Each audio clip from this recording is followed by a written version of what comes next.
So these themes of old money are entirely relevant to Million Dollar Secret simply because everything that they do there really does reference a type of intergenerational old money wealth that was likely won through the exploitation of others. Hey, and welcome to Trash Pickins, where we pick apart the trashiest media and internet culture. I'm Lisa, and I am a media nerd with a PhD in communication that just loves to dissect media to figure out what is it that we're actually consuming, especially the trashy media. Today, I'll be discussing a new Netflix series, Million Dollar Secret. Well, a lot of folks love it. The whole setting of this reality series is really what's problematic to me. It has all the trappings of a lavish European estate, which can be sort of fun and innocuous at first, but upon deeper reflection, this series really highlights and elevates some of the problematic elements of power, class, and wealth. But we'll get into it. As always, don't forget to like and subscribe, and let's get picking. Today's review, Million Dollar Secret. Okay, so first off, what is Million Dollar Secret? It's a social deception game where one person is secretly given $1 million, but they must hide it from all the other players. If they can hide it from all the other players, then they get to keep it until the next round. And there's lots of room for drama. Netflix describes the show as a game where 12 people participate in a thrilling game of predator and prey that begins when one is awarded a life-changing amount of money. People will gather together at this fancy mansion called the Stag. It's a luxury estate located in British Columbia. Each player, when they arrive, they're associated with an animal. For instance, they get assigned an eagle, a wolf, a lion, a snake. They also have money boxes where, if they're lucky or unlucky, they will find $1 million in their box at the start of each round, which would be assigned to them randomly. It's basically a live-action version of the game Among Us, that 2018 popular online multiplayer game where you need to identify and remove the imposters. It's also another take on Lockdown, where you either are a worker or a dissident causing hell and taking it out on other players. Now, it's also a take on the reality show The Traitors, which I haven't seen, but this has annoyed some critics and some reviewers online. Stuart Heritage at The Guardian wrote, Million Dollar Secret is The Traitors. It is transparent, baldly, shamelessly The Traitors. Million Dollar Secret feels like the result of a careful scientific procedure designed to make something as identical to The Traitors as humanly possible while remaining just legally distinct enough to prevent it from being sued into oblivion. The series is also hosted by the British comedian Peter Serafinowicz. People just love him online. He's been in The Tick, Shaun of the Dead, Guardians of the Galaxy, John Wick, and more. Now, once the game begins, everybody else must work together to figure out who is the millionaire. So, of course, the millionaire needs to lie and deceive, make sure nobody figures out who they are. There's also a trophy room where winners receive a clue to who the millionaire might be. Each round also includes an activity or a game, which we're going to get into because that is where we see some of these issues with wealth coming in. Now, I found this engaging. I really enjoyed all of the drama and the deception. We're not going to get into some of the issues of gameplay that other people have identified online. Was it rigged, etc., so on. Suffice to say that a lot of folks really enjoyed it. The reviews came in actually higher than I expected. On Rotten Tomatoes, it got 83%, 7.7 out of 10 on IMDb. A lot of folks just really loved it. They were drawn in by the drama, by the excitement, and they thought that the $1 million was enough of a high-priced prize for people to really do an intense job of playing this game. Some of the main critiques online were basically, as I mentioned, it's a total ripoff of The Traitors. And some people did have these critiques on the gameplay itself. What's the incentive to vote the millionaire off right away? Others thought the game was rigged, but they also loved it because it's addicting, the gameplay is unique, and a lot of folks said it was, quote, stylish. Let's break that one down. Million Dollar Secret has a decidedly old money feel, and I think that's probably why people think it's stylish. It has this element of luxury. It takes place in the Stag, a private mansion and a wellness spa on 44 acres of land. It is actually a $15.5 million mansion in 2023, and it's called Chateau Okanagan. If I'm pronouncing that incorrectly, I apologize, in British Columbia. It's a luxurious, sumptuous place based on French architecture. It definitely has a stylish old money feel. wealth. The host, he's dressed impeccably. He's stone-faced the entire time. We also see white-gloved staff or servants helping with activities, serving dinner, and so it gives that element of wealth again. There are lots of fancy rooms, enamel money boxes, gold-plated animals to represent each of the players. There are rich and unique foods that they're served every single day. They get really interesting and expensive ingredients as well. And when it's time to start a new activity, an intercom has a harp glissando that we hear that pulls people out of their rooms into the next activity, which has that stylish old money sound and feel as well. Those activities are very much wealth adjacent, but we're going to get into those in just a minute. Let's talk a little bit about the old money trend in quiet luxury,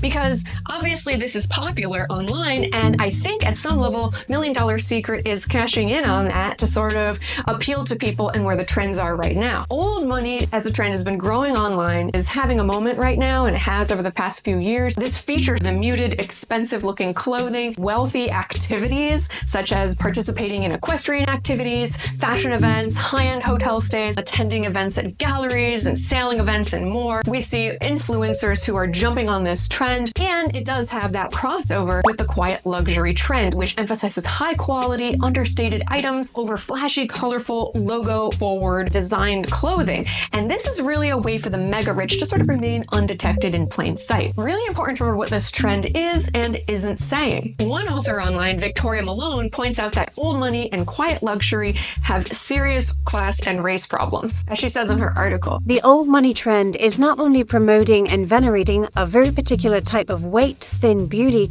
but it is also romanticizing the economic exclusion and economic exploitation that is necessary for old money to exist. There is something uniquely dystopian about young people jumping on a trend that projects the privilege of intergenerational wealth when income inequality persists and home ownership remains unattainable for large numbers of young Americans. Now, of course, there could be some element of aspiration in the American dream built into this, but still there are those elements of inclusion and exclusion built into the whole look and feel of old money and quiet luxury. So these themes of quiet luxury and old money are entirely relevant to $1 Million Secret, simply because the set, the premise, the activities, everything that they do there really does reference a type of intergenerational old money wealth that was likely won through the exploitation of others. And while the $1 million prize is technically going to be new money for whoever that winner is, in order for them to receive it, they need to enact and participate in cultural things associated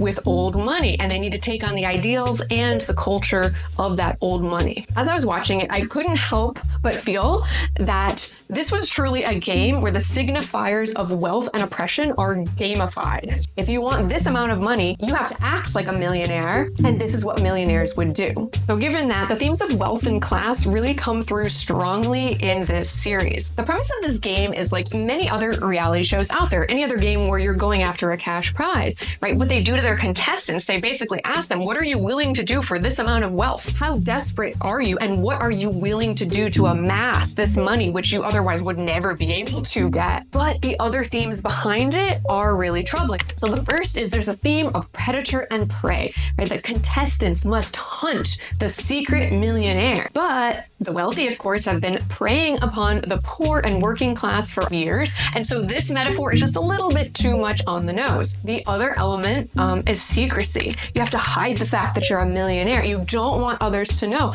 and this is very similar to the quiet luxury trend. You want to keep your wealth a secret. Additionally, lying, deception, and manipulation are essential to gaining wealth. The goal is to move secretly and take it from others so that nobody else can perceive it. You want to keep it all for yourself. You have to deceive people to get them to do things through those advantage games. And it feels very much similar to the manipulation of the poor by the rich, broadly speaking. And the participants in the game even admitted that they hated deceiving other contestants. In the end, they said, well, this is just a game, so it doesn't matter. The relationships don't matter. This is a life-changing amount of money.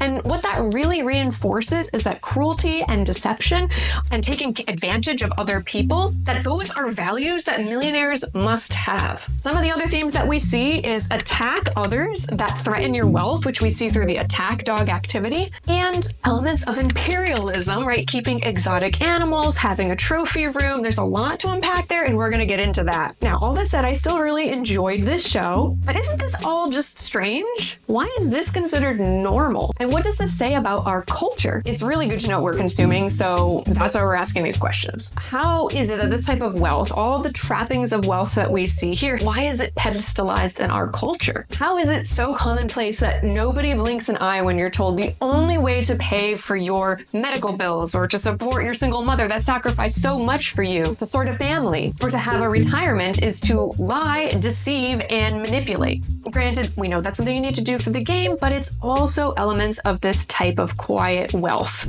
Okay, so let's talk about some of the problematic games that we see as well. First, contestants are trying to escape through gates and they need to be out of there before an attack dog is sent after them. They also shoot clay pigeons. They handle exotic animals. They have to get ice from an ancient glacier and also fancy whiskey from down the river. They need to pretend to be a hunted animal and also to hunt an animal trophy head within a wall of other animal trophy heads. And finally, the final game, the millionaire gets a quote kill shot. Why such predatory language for the ultra wealthy? Why did they pick these activities?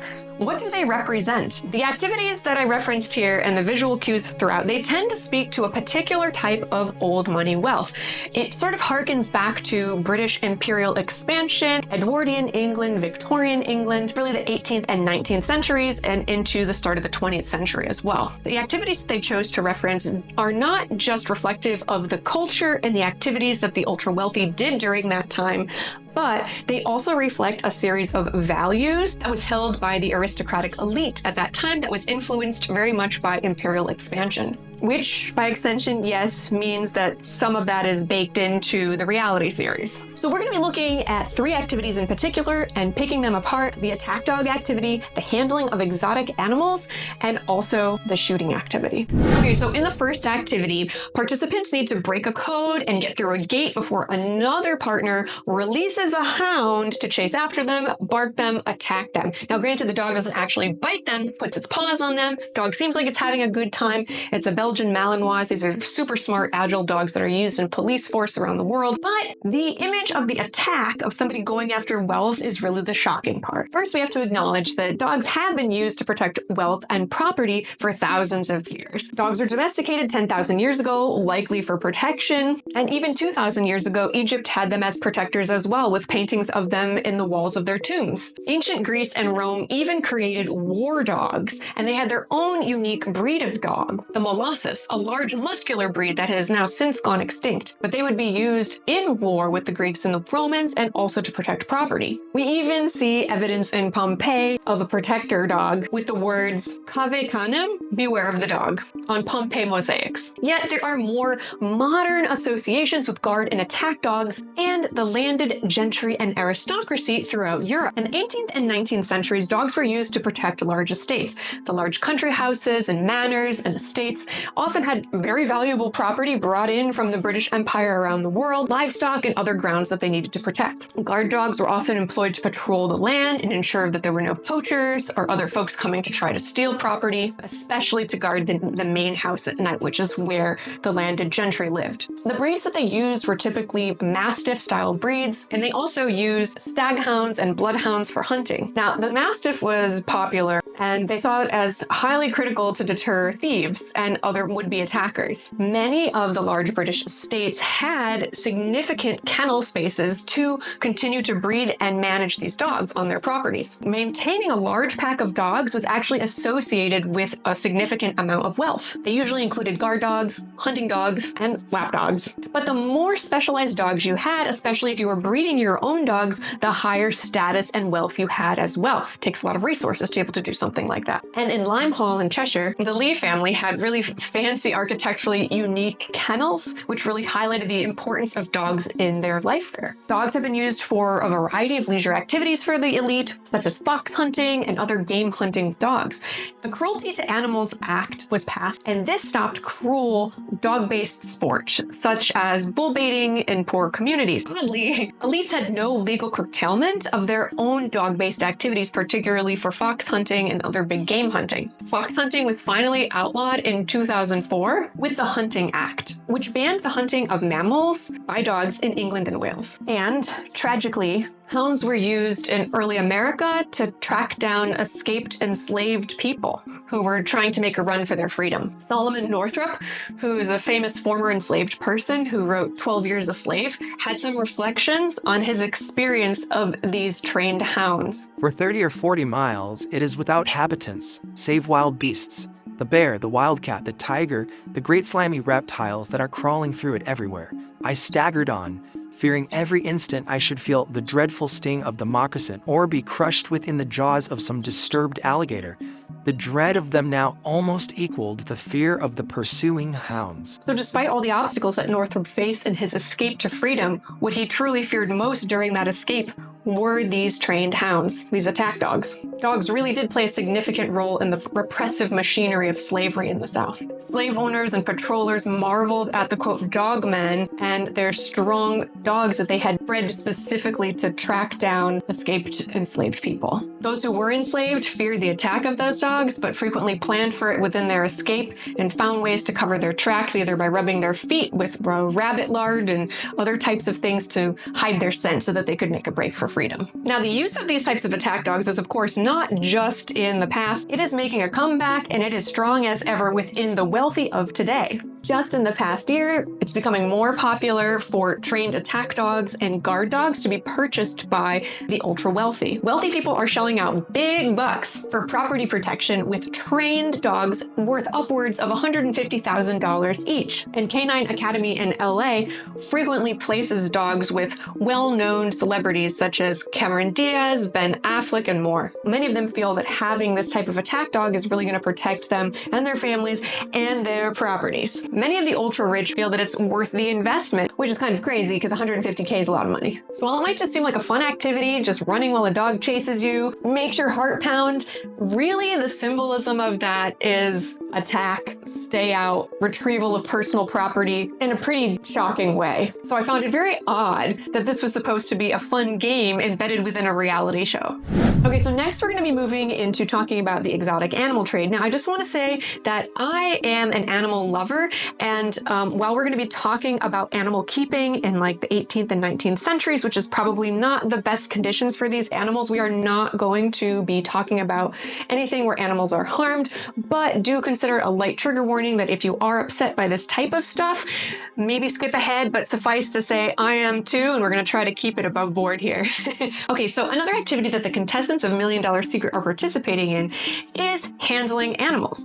Now, what they need to do is uncover an animal. It's usually a little bit of an exotic animal. For instance, we have boa constrictors, hedgehogs, hissing cockroaches, frogs, rats. What they need to do is take these animals, pick them up, and put them into a display case, the correct display case based on a puzzle. Well, these aren't necessarily exotic animals. I mean, you can find them at pet shops. It does represent the keeping of animals that aren't necessarily the traditional domestic dog or cat or farm animal. Why is this an important symbol to pay attention to within this series? Well, there is a long history of keeping exotic animals by the wealthy. Now, it goes all the way back to ancient Greece and Rome. And yes, it includes the British Empire, which we'll get to in a minute. Hellenistic and Roman emperors really started this use of animals as a symbol of might and power. They considered it bringing pomp and circumstance to their courts. They kept all sorts of animal curiosities in menageries and their palaces and in our grounds surrounding the palaces. And it paved a way for the use of animals and exotic animals as this continual showpiece and reflection of the power and might and reach that they have from an imperial perspective. Mazur points out that luxury luxury to the Romans really did include acquiring rare and interesting species. Exotic animals were considered a luxury in these royal courts. In particular, Ptolemy II Philadelphus, apologies if that's pronounced incorrectly, he was the pharaoh of Ptolemaic Egypt from 284 to 246 BC. He loved pomp and circumstance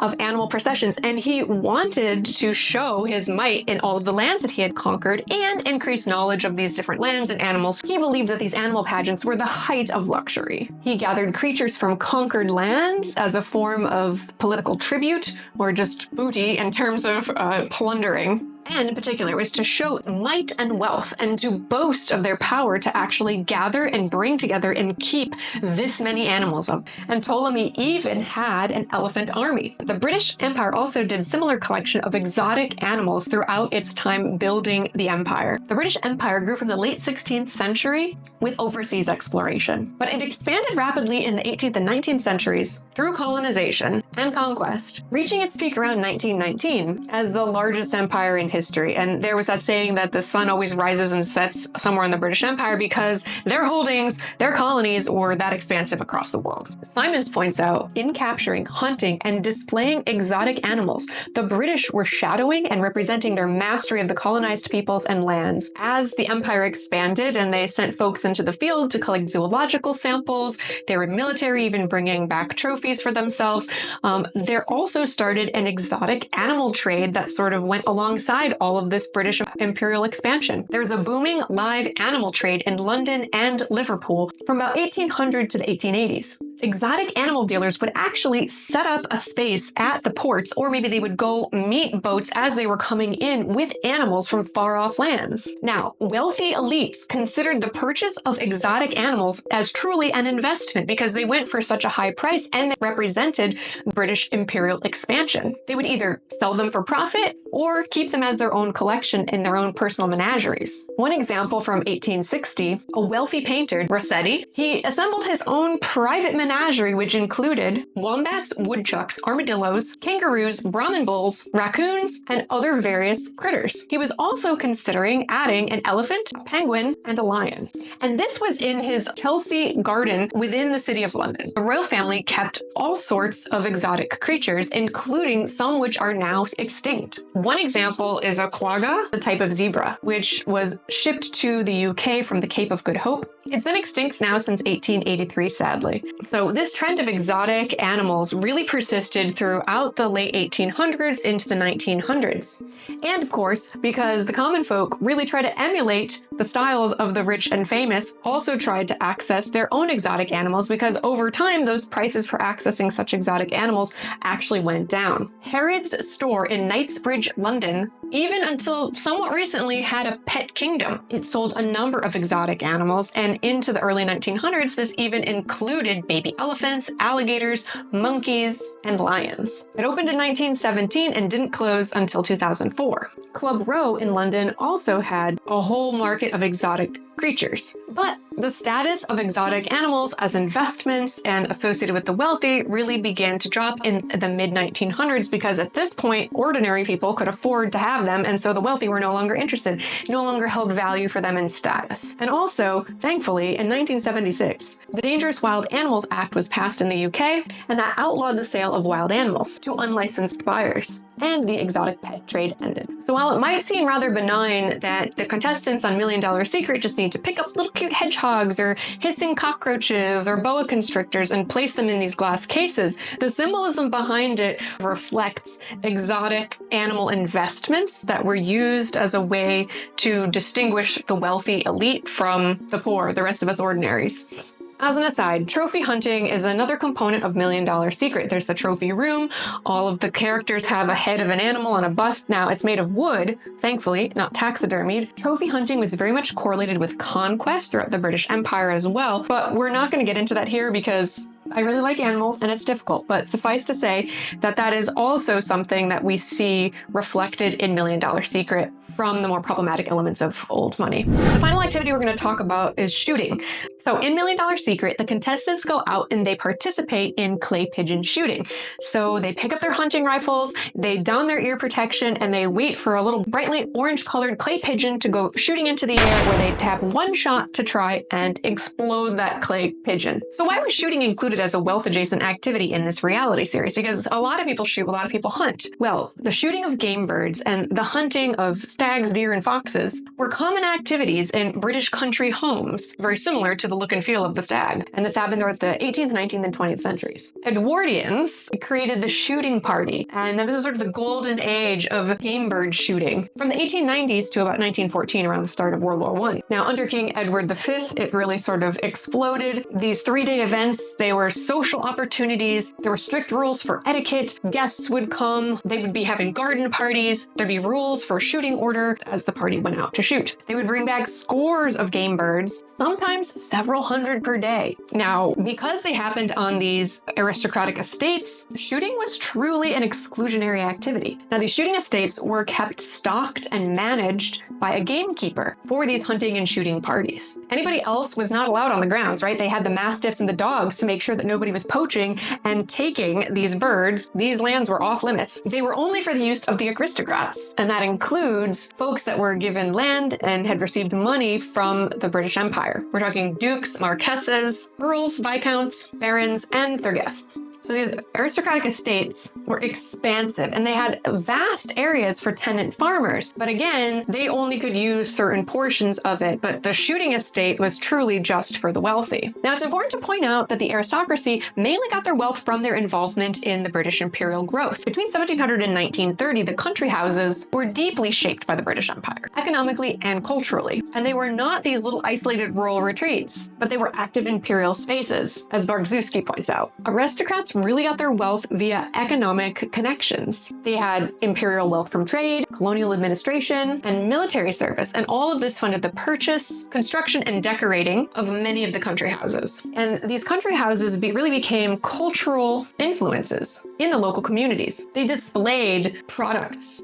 gifts, and other imported goods from the vast empire, Indian and Asian artworks, exotic animals, and more. And this really signaled the global reach of the owner of that estate. So the ability for somebody to even go out in these shooting parties meant that they had to have that close association with the expansion of the British Empire. So the sense of wealth, might, exclusion is truly woven into the aristocratic shooting parties that the $1 Million Secret seeks to emulate.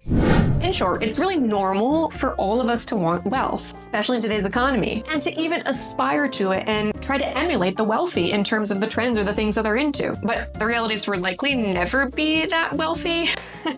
The American dream can only get us so far. And some would argue that the amount of income inequality that we're experiencing today, such a dream to make it to the top is really not possible. And also, for what it's worth, the lifestyle that $1 Million Secret is actually promoting is a little bit more of what you'd expect for a billionaire, not necessarily a millionaire. But the importance of this type of media critique is truly to see what is the value behind what we consume. Do we agree with what this media is promoting or not? We can still enjoy trash media. I know I do. We can also actively decide what such media indirectly communicates to us if that's something we actually want to believe in. So thanks for joining us. Don't forget to like and subscribe, and we'll see you next time.